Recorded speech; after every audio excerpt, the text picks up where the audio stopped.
છે। હું છું રેખા માલકાની અને જોઈએ આજના સમાચાર।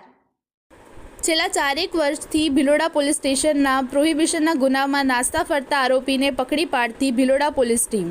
ડીબીવાળા પોલીસ ઇન્સ્પેક્ટર ભિલોડા પોલીસ સ્ટેશનનાઓએ ભિલોડા પોલીસ સ્ટાફના કર્મચારીઓને નાસ્તા ફરતા આરોપીઓની જરૂરી બાતમી મેળવી અસરકારક કાર્યવાહી કરવા સૂચનાઓ આપેલ, જે અન્વયે ભિલોડા પોલીસ સ્ટાફના માણસો નાસ્તા ફરતા આરોપીઓની વોચ તપાસમાં હતા। તે દરમિયાન ખાનગી રાયે હકીકત મળેલ કે ભિલોડા પોલીસ સ્ટેશનમાં પ્રોહિબિશનના ગુનાના પકડવાનો બાકી આરોપી સુભાષ પદમચંદ કલાલ, રહેવાસી ભોમટાવાડા, તાલુકો નયાગામ, જિલ્લો ઉદયપુર, રાજસ્થાન, આજ દિન સુધી સદર ગુનામાં નાસ્તો ફરતો છે।